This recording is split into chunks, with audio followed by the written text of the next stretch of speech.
오늘은 나를 찾아오시는 하나님을 만납시다라는 제목으로 하나님의 귀한 말씀을 함께 나누겠습니다. 예수님 당시에요, 가장 좋은 잡이 있었습니다. 좋은 직업이 있었는데 어떤 직업일까요? 직업이 가장 좋은 건 대부분 뭘로 정하죠? 수입으로 정하죠. 어떤 잡이 돈을 제일 많이 벌었을까요? 뭐니 해도 사업을 하면 좋겠지만 직장으로 친다고 하면 가버먼 잡이 제일 좋죠. 나중에 연금도 있고. 그 당시 로마 정부를 위해서 일하며 많은 돈을 받는 직장이 있었습니다. 그런 사람들이 있었는데 특별히 유대 사람들 중에 유대인 말도 하고 로마 말도 하고 또 그렇게 대신할 수 있는 사람, 바로 세리입니다. 세리는 로마를 위해 고용된 세금 징수원이었습니다. 그렇기 때문에 그 사람들은 돈을 많이 벌었습니다. 로마의 통치 안에서도 유대인이면서도 식민지인 사람으로서도 많은 돈을 벌 수 있었죠. 하지만 그들은 좀 다른 취급을 받았습니다. 유대 기록에 보면 당시 사람들이 랍비에게 이렇게 질문합니다. 선생님, 동물들 중에 가장 잔인한 동물이 뭡니까? 그때 랍비가 이렇게 얘기하죠. 동물들 중에 가장 나쁜 놈은, 가장 잔인한 놈은 동료들의 피를 빨아먹고 기생충과 같이 사는 세리들이다 라고 하셨습니다. 그래서 당시 세리는 유대인이지만 유대인들로부터 오히려 로마의 군인이나 관리들보다 훨씬 더 나쁜 민족의 반역자로 나라를 팔아먹은 매국노로 짐승처럼 여겼습니다. 증오와 멸시의 대상인 것입니다. 여러분, 사람인데 짐승이라고 한번 불러보십시오. 인면수심이라고 사람의 얼굴을 가졌는데 짐승의 마음을 가지니 사람들이 그들을 멸시했습니다. 꼭 그것 때문에, 그들의 직업 때문에 그런 것뿐만 아닙니다. 그들은 부자에게는 세금을, 돈을 받고 뇌물을 받고 면제 주고 오히려 가난한 자들에게는 횡포를 부려서 추가해서 돈을 더 뜯어내고 그런 악행을 일삼았습니다. 여러분 생각해 보세요. 당시 가진 돈을 빼앗기는 것도, 식민지라서 남의 나라에 돈을 내는 것도 아까운데, 그렇게 살기 힘든데, 나라를 잃고 억압받는 것도 서러운데, 같은 동족인 세리가 고해를 짜듯 많은 세금을 걷어가니 어느 누가 세리를 좋아하겠습니까? 그래서 당시 유대인의 율법에 의하면 세리는 회당에 못 들어오게 했습니다. 너희들은 예배당에 들어올 자격이 없어. 그리고 법정에서 증인으로도 세우지 않았습니다. 너희들이 하는 말을 믿을 수가 없어. 너희들은 사기꾼이야 라고 하는 것이죠. 한마디로 세리는 이방인, 죄수들과 함께 이스라엘 민족에게 사람이 아닌 짐승 취급을 당하는 그런 사람들이었습니다. 오늘 주인공 삭개오가 바로 그 세리입니다. 그리고 삭개오는 세리들 중에서도 가장 우두머리인 세리장입니다. 삭개오는 권력도 있고 부유함도 있었고 무엇 하나 부족함도 없었지만 그에게 말 못할 고민이 있습니다. 그것은 바로 회당에 들어가지 못하니 하나님의 자녀고 그도 사람인데 영적인 공허함이 있었고 또 가슴 한구석에는 많은 사람들이 자신을 소외시키니 사회로부터 소외감을 느끼니 외로움이 있었습니다. 영적인 공허함과 외로움, 그것은 돈과 권력으로 얻을 수 없는 것입니다. 그래서 어느 날 예수님을 보고 싶었습니다. 왜 하필 예수님을 보고 싶었을까요? 사람들은 다 무시하고 사람들은 정말 멸시하는 그런 직업인 세리인데 예수님 제자 중에 자신의 직업과 똑같은 세리였던 사람이 있습니다. 여러분 누굴까요? 네, 마태 맞습니다. 세리 마태. 마태가 여러분 누군지 아시죠? 마태복음을 지은 사람입니다. 마태복음을 지은 마태가 본래 직업이 세리였습니다. 소문에 예수님은 죄인의 친구요, 이 세상 모든 사람들을 사랑하신다고 들었고, 심지어 자기랑 같은 세리였던 사람이 예수님의 제자로 있었기 때문에 삭개오는 혹여나 예수님은 그래도 나를 사람 취급해 주지 않을까, 예수님은 모든 죄인을 사랑한다고 하셨는데 나도 사랑해 주지 않을까라고 의구심이 생깁니다. 그래서 예수님을 만나러 가고 싶었습니다. 그리고 마침 예수님이 자기 동네에 온다는 것입니다. 그래서 그는 문 밖을 나섭니다. 그런데 문 밖을 나갔더니 이미 사람들로 길가에 가득 찼습니다. 성경에는 삭개오가 예수님을 보고 싶어서 나갔는데 볼 수 없었다고 하면서 어떻게 설명하냐면, 그가 키가 작아서 예수님을 보지 못했다 그럽니다. 어느 정도 키가 작았을까요? 사람들이요, 이미 예수님 온다는 소문을 듣고 길가에 쫙 정렬해 있습니다. 키가 조금 작은 삭개오가 나가서 이렇게 구경을 하려고 했더니 이미 인간 벽이 생긴 거예요. 그래서 얘기했겠죠. Excuse me, 실례합니다. 혹시 저 좀 볼 수 있을까요? 좀 지나갈 수 있을까요? 저도 좀 보고 싶은데요 라고 얘기했겠죠. 그럼 사람들이 보통 어떻게 하죠? 네, 일로 오세요 라고 해주죠. 근데 딱 보니까 삭개오인 거예요. 세리인 거예요. 사람들이 삭개오를 어떻게 했죠? 사람 취급도 안 하는, 저리 가죠. 저리 가세요. 안부도 안 비켜주는 겁니다. 보고 싶었지만 그는 볼 수가 없었습니다. 그래서 어떡하죠? 예수님을 꼭 보고 싶으니까 예수님이 오시는 길을 따라 보니까 저기 가로수가 보여요. 돌 무화과 나무로, 옛날 성경에는 뽕나무가 보입니다. 그래서 그 나무 위로 올라갔습니다. 여러분 생각해 보세요. 세무 공무원이고 나름 그 동네의 유지고 돈도 많은 사람이고 유명한 사람이에요. 악독하기로. 사람들이 다 알죠. 나이도 어느 정도 먹었어요. 근데 애들처럼 나무로 올라간다? 체면을 버리는 거죠. 내가 예수님을 보고 싶은데 키가 작아서 아무도 날 양보해 주지 않으니 자기 스스로 예수님을 만날 방법을 찾는 것입니다. 그래서 겉옷을 벗고 자기의 직급을 내려놓고 그 나무를 올라갔던 것이죠. 어느 누가 세리에게 자기의 자리를 양보해 주지 않자 그는 스스로 예수님을 만나기 위해서 노력했습니다. 그리고 마침내 삭개오는 예수님을 만납니다. 오늘은 이 같은 죄인이었던 삭개오가 어떻게 예수님을 만나서 구원을 받았는지, 그리고 어떻게 해서 그가 주님으로부터 그동안에 지은 모든 죄를 용서받고 한순간에, 그리고 그가 하나님의 사람이 되었는지 함께 살펴보겠습니다. 첫 번째로요, 삭개오는 기회를 놓치지 않았습니다. 기회를 뜻하는 영어 이 opportunity가 사실은 라틴어 오포르트에서 온 말인데요. 이 말은 배들이 밀물대를 기다리며 항구 밖에서 대기하고 있는 그 배를 말하는 것입니다. 그러니까 밀물이 들어올 때 그때를 기다렸다가 항구로 배가 들어오는 거죠. 물이 가득 차 있으니까. 그런데 그때를 놓치면 어떻게 되죠? 기다려야 되고, 놓치게 되고, 잘못하면 하루 종일 표류해야 됩니다. 이처럼 기회라는 말은 기다리고 있다가 그 기회를 잡아야 된다는 것이죠. 우리 인생에서 중대한 기회는 몇 번 찾아온다고 합니다.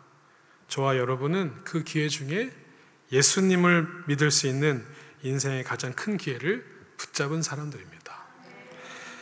사복음서를 보면요, 많은 사람들이 기회를 붙잡은 이야기도 가득 차 있습니다. 예수님이 지나갈 때 예수님을 붙잡은 여인이 있었어요. 내가 예수님의 옷자락만 잡아도 병이 낫겠다 싶었습니다. 그래서 수많은 군중을 뒤로 하고 몰래 한 예수님께 다가가서 그 옷자락을 잡아요. 그 기회를 잡습니다. 어떻게 됐죠? 병이 나았습니다. 성경에 보면 12해 동안 12년 동안 갖은 재산을 다 탕진하고 온갖 의사들로부터 괴로움을 당하고 고치지 못한 병이었어요. 그런데 이 여인이 예수님에 대한 소문을 듣고 예수님의 옷자락을 잡을 때, 그 기회를 붙잡았을 때 어떻게 됐죠? 병고침뿐만 아니라 그 여인의 믿음을 보시고 예수님이 그에게 구원을 선물로 주십니다. 오늘 삭개오는요, 그의 삶이 정말 지치고 힘들었습니다. 이제는 더 이상 배신자라는 소리도 듣고 싶지 않아요. 남의 돈을 빼앗는 일도 이제 하고 싶지 않습니다. 그는 사랑받고 싶었습니다. 삶의 변화가 필요했습니다. 그래서 소문으로만 들었던 예수님, 누구든 그분을 만나면 변화된다는, 고침을 받는다는, 좌절과 근심을 기쁨으로 바꿔주신다는 그 예수님을 만나고 싶었던 것입니다. 그리고 그는 그 기회를 붙잡았습니다. 하나님을 만나는 두 번째 방법은 예수님께서 날 찾아주셔야 하는 것입니다. 우리가 이 삭개오를 이야기를 읽으면서 성경 이야기가 삭개오라는 사람이 예수님을 만나고 싶은 이야기였는데, 끝까지 읽다 보면 예수님이 삭개오를 만나러 오는 이야기인 걸 알게 됩니다. 삭개오가 나무 위에서 예수님이 지나가기만 해라, 내가 예수님을 향해서 소리를 질러서 내가 소경 바디메오처럼 다윗의 자손 예수여 나를 불쌍히 여기소서라고 소리 지르려고 준비하고 있었습니다. 그런데 어느 순간 삭개오는 그렇게 하지 못했어요.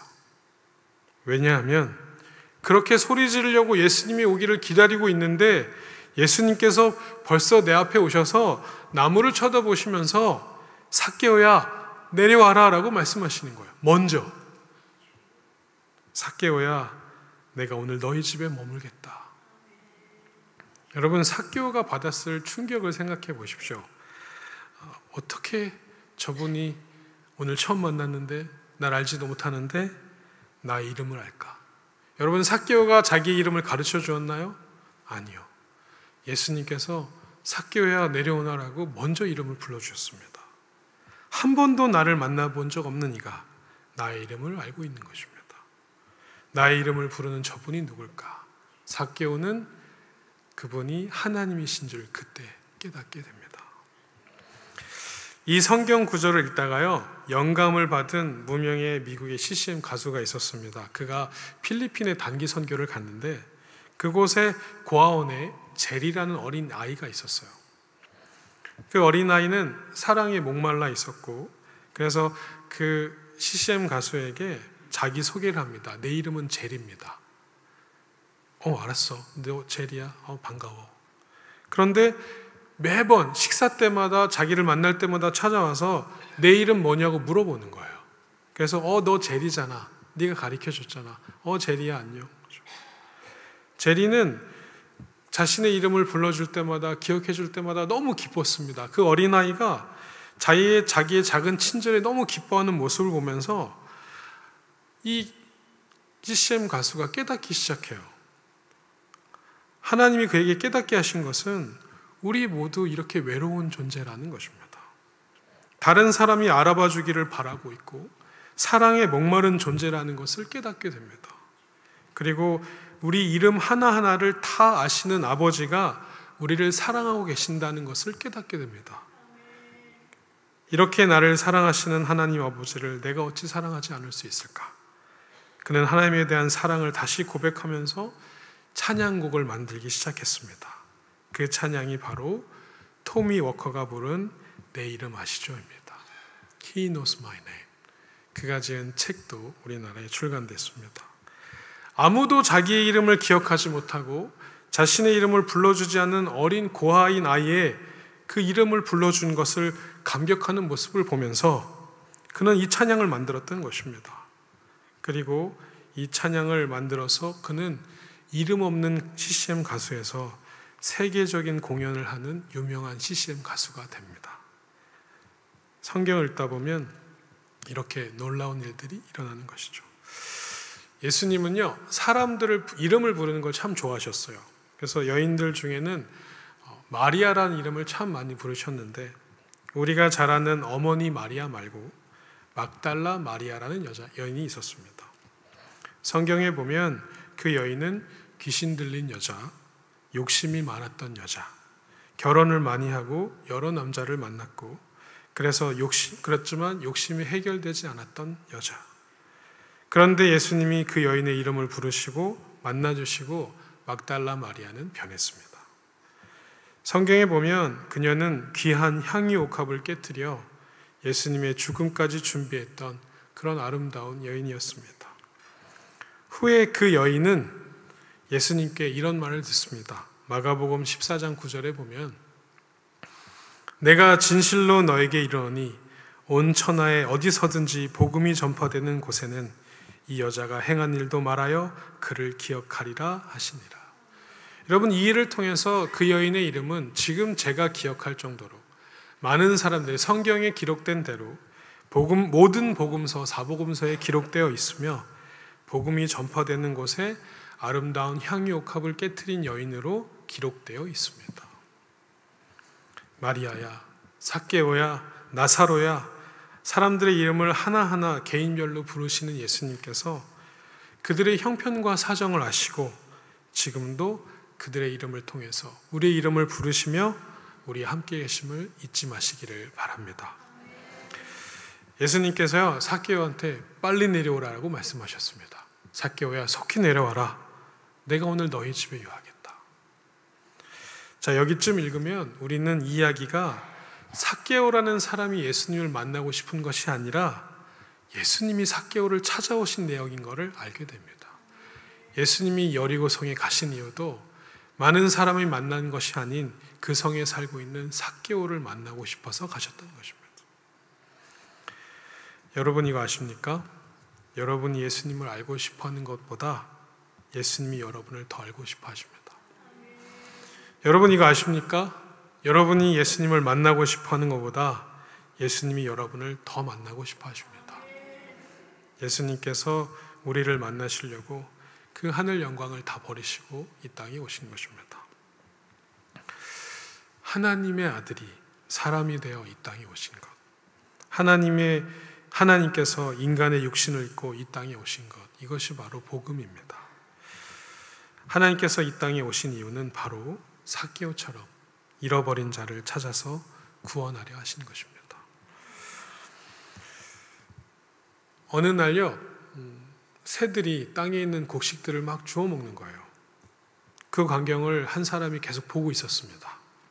그런데 이상하게 그 곡식을 쪼아 먹던 새들이 조금 있다가 잠에 취한 듯 픽픽 쓰러지는 거예요. 그리고는 지켜보니까 사냥꾼이 와서 그 쓰러진 새들을 싹 주워 갑니다. 그러면서 가면서 또 곡식을 뿌려놓고 가요. 그 곡식에다가 약을 타놓은 거죠. 그것도 모르고 새들이 와서 또 그 곡식을 쪼아 먹습니다. 이 광경을 지켜보던 그 사람이 그 새들이 너무 불쌍해가지고 새들을 쫓아냅니다. 야, 그거 먹으면 안 돼. 그거 먹으면 죽어. 너 잡혀가. 너희들 이거 먹으면 큰일 나. 막 쫓습니다. 새들은 이 사람의 말을 알아듣는지 못 듣는지 그냥 쫓아내니까 쫓겨났다가 다시 그 사람이 가고 나니 내려와 곡식을 먹습니다. 한참을 서서 큰 소리로 이야기했는데도 새들이 전혀 말을 듣지 않습니다. 그래서 이 사람이 이렇게 생각합니다. 내가 새가 되어서 새의 언어로 그들에게 가르쳐줘야겠다. 그것이 바로 성육신입니다. 하나님께서 우리와 같은 사람의 모습으로 이 땅에 오셔서 우리와 같은 언어로, 말씀으로 우리를 살리시려고, 구원하시려고 이 땅에 오셨다는 것입니다. 하나님을 만나려면 세 번째로 우리는 결단해야 합니다. 한국 사람 성질은 어떻다고 하죠? 급하다고 하죠. 이 세상에서 가장 빠른 인터넷이 어디 나라에 있을까요?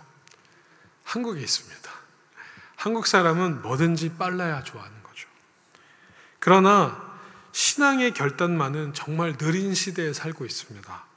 교회 한번 나오라고 하면 교회 무슨 일이 있어서 못 간다고, 또 약속을 해놓고도 다른 일이 생기면 나중에 가겠다고. 오늘 삭개오를 보십시오. 예수님께서 5절에 속히 내려오라고 하시고 6절을 보시면 그는 급히 내려와서 즐겁게 영접한다고 했습니다. 예수님도 급하시고 삭개오도 급합니다. 꼭 한국 사람 같습니다. 삭개오는요, 예수님의 부르심에 결단한 것입니다. 빨리 내려와서 내가 하나님을 만나러 가야겠다. 여러분, 신앙의 결단은 급하면 급할수록, 빠르면 빠를수록 좋습니다. 잠언 27장 1절에 이런 말씀이 있습니다. 너는 내일 일을 자랑하지 말라. 하루 동안에 무슨 일이 일어날는지 내가 알 수 없습니다. 여러분, 오늘이 은혜 받을 만한 때고 바로 지금이 구원받아야 할 시간임을 성경은 말하고 있는 것입니다. 삭개오는 자신의 마음의 문을 열고 가정의 문을 열고 예수님을 받아들였습니다. 그랬더니 예수님이 오자마자 삭개오가 이런 고백을 하기 시작하는 것입니다. 내 소유의 절반을 가난한 자들에게 나눠주겠습니다. 누구의 것을 빼앗은 일 있으면 4배로 갚겠습니다. 여러분, 요즘 성공한 사업가가 4분의 1 정도를 환원하는 것은 훌륭한 사업가라고 윤리로 평가되고 있습니다. 그런데 삭개오는 4분의 1이 아니라 재산의 절반을 주겠다는 것입니다. 여러분, 그가 변했습니다. 그 사람 굉장히 변한 것입니다. 어떻게 그렇게 할 수 있었을까요? 여러분, 예수님이요, 너 재산 절반 나눠, 앞으로 가난한 사람 돌봐줘, 이렇게 도덕적인 설교를 한 것도 아닙니다. 너 앞으로 착하게 살아야 돼, 이렇게 말씀하신 것도 아닙니다. 삭개오 스스로가 자신의 인생을 바꾸겠다라고 결심한 것입니다. 예수님을 만나고 보니, 하나님을 만나고 보니 자신의 삶이 잘못됐음을 깨달은 것입니다. 그래서 스스로 결단한 것입니다. 그는 결단하고 회개하고 하나님의 자녀로 돌아온 것입니다. 여러분, 회개는 말로만 하는 거 아닙니다. 회개는 하나님 용서해 주세요라고 말로 하는 것이 아닙니다. 진정한 회개는 잘못된 것을 돌려놓는 것입니다. 잘못 산 나의 인생을 바로 고쳐놓는 것입니다. 그는 그렇게 하고 싶었습니다. 여러분, 삭개오가 태어났을 때부터 그렇게 못났고 미움을 당한 아이였을까요? 유치원 다녔을 때 정말 사랑스러운 아이였을 것입니다. 유년 시절, 중고등학교 시절에는 친구들에게 인정받는 좋은 친구였을지도 몰라요. 여러분, 세무 공무원 할 정도면 똑똑했을 겁니다. 선생님도 칭찬받고 주위의 친구들과도 아주 좋은 그런 학창 시절을 보냈을 거예요. 그가 청년 시절에는 지금의 아내를 만났을 때는 아마 멋진 남자였을 겁니다. 그러니까 결혼했겠죠. 사랑스러운 아이였고 좋은 친구였고 똑똑한 아이였고 멋진 남자였습니다. 그가 이제는 그를 사랑해주는 사람이 아무도 없습니다. 그는 지금 외롭고 고독합니다. 사람들이 자신을 사람 취급도 해주지 않습니다. 돈 많은 짐승으로 여깁니다. 그런 그에게 예수님은 너도 아브라함의 자손이다. 너도 우리와 같은 귀한 사람이다. 하나님의 아들이다 라고 불러주시는 것입니다. 너는 내가 잠시 잃어버렸다 오늘 다시 찾은 내 아들이다 라고 불러주시는 것입니다.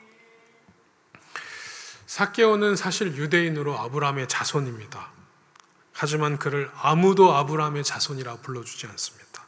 인정해주지 않을 뿐더러 그를 무시하고 경멸하고 사람 취급도 안 해줍니다. 오히려 그를 욕하는 자들에게 예수님은 삭개오도 우리와 같은 사람이다. 그도 아브라함의 자손이다. 하나님의 자녀다라고 이야기하는 것입니다. 여러분, 혹시 여러분 어떻습니까? 여러분은 내가 혹시 삭개오 같은 사람이 아닐까라고 생각해 들지 않습니까? 아니면 내 주위에 혹시 사랑과 관심이 필요한 삭개오 같은 친구가 있지는 않습니까? 저와 여러분, 우리 모두는 주님의 사랑이 필요합니다. 이 세상 모든 사람이 주님의 사랑이 필요합니다. 어느 누구도 단 한 명도 멸시받거나 천대받을 이유가 없습니다. 하나님의 귀한 자녀입니다.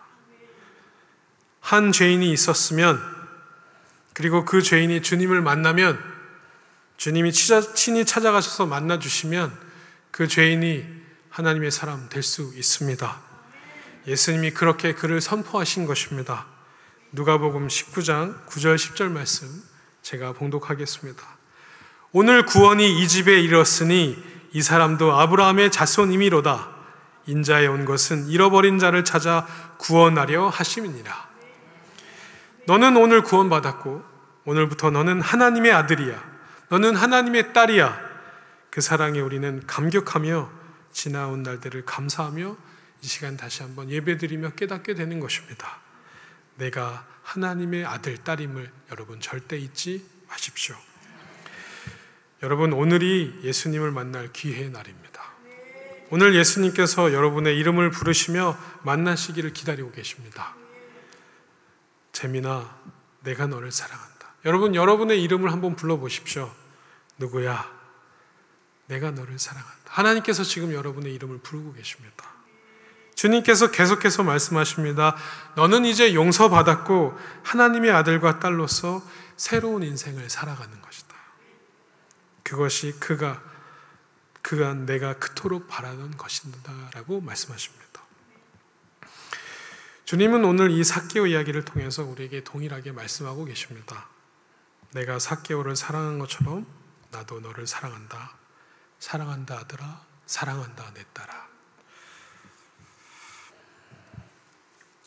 유대인들 중에서요, 가장 세리들을 미워하고 증오하고요, 그들을 만나면 살인까지 일삼는 저질렀던 자들이 있었습니다. 바로 열심당원들입니다. 그들은 칼도 차고 다니고 세리들을 만나기만 하면 죽이기도 서슴지 않았습니다. 그는 목숨을 아끼지 않고 대의를 위해서, 나라의 독립을 위해서 열심히 싸웠던 투사들입니다. 민족을 위해, 동포를 위해서 자신의 목숨이 아깝지 않은 그런 선서를 하면 피해 맹세를 한 사람들입니다. 그래서 유대인들 중에 그런 들을 바로 열심당원이라고 불렀습니다. 이와 반대로 세리든 자기를 위해서라면 민족마저도 배신할 수 있는 그런 자들이었습니다. 남이 아무리 욕을 하건 말건 침을 뱉건 자기를 위해서, 자기 가족을 위해서 돈을 벌 수 있으면 어떤 일이라도 욕먹어도 서슴지 않고 그 일들을 했습니다. 그런데 예수님께서 사랑하시는 제자들, 가장 같이 있고 싶으셔서 뽑으신 제자들 중에는 이 열심당원이었던 시몬이 있었고 세리였던 마태가 있었습니다. 세리였던 마태는 원래 이름은 레위입니다. 제사장 지파의 자손이었지만, 제사장 가문의 사람이었지만 그 이름을 잃어버리고 돈을 위해서 자존심도 민족도 다 팽개치고 자신만을 위해 살아가는 짐승과 같은 사람이었습니다. 그런데 어느 날 그 세리 마태에게, 레위에게 찾아가셔서 예수님께서 나는 의인을 부르러 온 것이 아니다, 죄인을 부르러 왔다라고 하며 나를 따르라라고 말씀하십니다. 그때 레위는 그 앞에서 그 책상, 돈을 걷고 있던 그 세금 책상을 뒤로 하고 예수님을 따라 나섰습니다. 그래서 예수님께서 그에게 이름을 다시 불러주신 것입니다. 마태는 하나님의 선물이란 뜻입니다. 너는 이제 더 이상 레위가 아니라 마태다. 예수님께서 그러시면서 시몬도 동일하게 부르셨습니다. 시몬아, 네가 나라의 민족과 해방을 위해서 열심히 뛰지만 하나님의 나라를 위해서 일해보지 않으렴. 그래서 시몬을 부르셨습니다. 그래서 시몬도 예수님의 제자가 됩니다. 여러분 생각해 보십시오. 열심당원과 세리, 만나면 서로 죽이고 피하고 욕하는 그 둘을 왜 한 군데 예수님의 제자로 부르셨을까요? 세상에서는 함께할 수 없는 두 부류의 사람이 예수님을 모시니까 함께 머무는 것입니다. 여러분, 교회에 오면 태어나서 한 번도 만나지 않았을 것 같은 사람들을 만나게 되시죠? 내가 저런 사람과, 아니 저런 분과 만날 수 없는 사람들이 한 곳에 있습니다. 왜 그럴까요? 하나님 때문에 그렇습니다. 하나님이 우리를 왜 이곳에 함께 모이셨냐면, 바깥에서는, 세상에서는 정말 만나지도 상종치도 않을 사람들인데, 아니면 보기도 힘든 사람들인데 왜 그들이 같이 예배를 드릴까요? 이곳에서 하나님의 사랑을 받을 때 우리는 동등하다라는 것입니다. 우리는 하나님 앞에서 아무것도 단지 죄인일 뿐입니다. 하지만 하나님의 사랑이 필요한 사람이라는 것은 똑같습니다. 그래서 이곳에 와서 서로 보고 안부를 전하고 인사를 하며 교제하라고, 하나님 나라는 이곳에서 참 평안을 누리라고 우리 같은 우리를 이곳에 부르신 것입니다. 그래서 예수님께서 그들에게 가르친 나라는 하나님의 나라였고, 하나님의 나라는 사랑이 가득한 나라였습니다. 그래서 여러분, 교회 와서 싸우지 마십시오. 교회 와서 서로 귀하게 아름다운 얼굴로 안부 인사하십시오. 교회 아니면 절대 볼 사람 아닙니다. 교회니까 보는 겁니다. 하나님께서 그렇게 우리를 부르셨습니다. 예수님께서 가르치신 하나님의 나라는 원수를 사랑하는 나라, 쳐다보지도 않던 사마리아 땅에 있는 사마리아인을 형제와 자매라고 부르는 나라, 죄인으로 격리되어 있던 문둥병자를 불러 치료해서 함께 모인 곳이 하나님의 나라입니다. 그렇기 때문에 세리와 열심당원인 그 사람들을 부르셔서 예수님은 한 곳의 공동체로 제자로 삼으셨던 것입니다. 그리고 그들은 그곳에서 더 높은 가치, 더 소중한 하나님 나라를 배웠습니다. 후에 시몬과 마태는 훌륭한 복음의 전도자로 서로가 서로를 동력하는 귀한 형제가 됩니다. 하나님은 그를 통해서 놀랍고 귀한 일들을 행하셨습니다. 말씀을 정리하겠습니다. 여러분, 오늘 삭개오는 하나님을 만났습니다. 그도 하나님 나라의 백성이 되었습니다. 그렇게 삭개오는 오늘 하나님을 만나서 너도 아브라함의 자손임을, 내가 하나님의 자녀임을 깨닫게 됐습니다. 그리고 그는 놀라운 구원을 선물로 받았습니다. 여러분, 구원을 선물로 받으셨습니까? 하나님을 만나셨습니까? 오늘 그 하나님 여러분을 사랑하신다고 말씀하고 계십니다. 오늘 우리 다시 한번 결단하십시오. 하나님이 나를 사랑하고 계심을 다시 한번 깨달으십시오. 그래서 내 안에 그동안 눌려있던, 감추어있던 그 기쁨과 소망과 그 행복을 다시 한번 꺼내십시오. 하나님이 나를 그렇게 사랑하심을 다시 한번 깨닫는 귀한 시간 되기를 간절히 축복합니다. 마지막으로 한 얘기하고 마치겠습니다. 성경을 자세히 읽어보면요, 예수 그리스도께서 세상에 계실 때 많은 사람들이 하나님 예수님 앞에 나와서 은혜를 입었습니다. 그들 중에는 남편이 5명이었던 사마리아 여인도 있었고, 가늠한 여인도 있었고, 세리 삭개오, 또 십자가의 강도도 있었습니다. 그들은 하나같이 죄인입니다. 그들은 하나같이 사람들에게 손가락질 당하는 사람들이었습니다. 그런데 그들이 예수님을 만났을 때 그들은 목마르지 않은 영원한 생명의 샘물을 얻었고, 아무도 너를 정죄하지 않으니 나도 정죄하지 않는 그 여인에게 용서함을 허락해 주셨고, 세리 삭개오에게 놀라운 구원을, 너도 하나님의 귀한 아브라함의 자손임을 일깨워 주셨습니다. 그리고 무엇보다 십자가 강도에게는 예수님께서 나는 죽어야 마땅하지만 나를 좀 기억해 달라는 그 강도의 말에 오늘 내가 나와 함께 낙원에 있으리라라는 놀라운 간증을 하게 됩니다. 여러분, 저는 이야기를 들을 때마다 하늘나라 가면 꼭 그 강도님을 만나고 싶습니다. 천국에 어떻게 그렇게 마지막에 막차를 타셨냐고, 그때 어떻게 알고 예수님을 알아보셨냐고 물어보고 싶습니다. 제가 나름대로 생각하기엔 예수님께 같이 그 십자가에 매달려 있는데 예수님은 자신이 죽어 서면까지도 저들이 하는 저 잘못을 용서해 달라고, 하나님 내 영혼을 부탁한다고, 저들이 하는 잘못을 하나님께서 부디 용서해 달라고 하는 그 아름다운 그 모습을 보면서 아, 저분이 정말 하나님의 아들이구나라고 느꼈을 것 같아요. 그래서 그가 그렇게 고백했던 것입니다. 하나님, 저도 천국에 가고 싶다라고 말은 못하고 면목이 없으니까 혹시 예수님 천국에 가실 때 저를 좀 기억해 주십시오. 그렇게 부탁했던 것입니다. 그런데 예수님께서 뭐라고 그러셨습니까? 내가 오늘 나와 함께 낙원에 있으리라. 그 하나님이 우리의 하나님이십니다. 사랑하는 새생명교회 성도 여러분, 오늘도 주님은 우리를 만나기 원하셔서 우리 대문 밖에 서서 우리가 마음의 문을 열어주기를 기다리고 계십니다.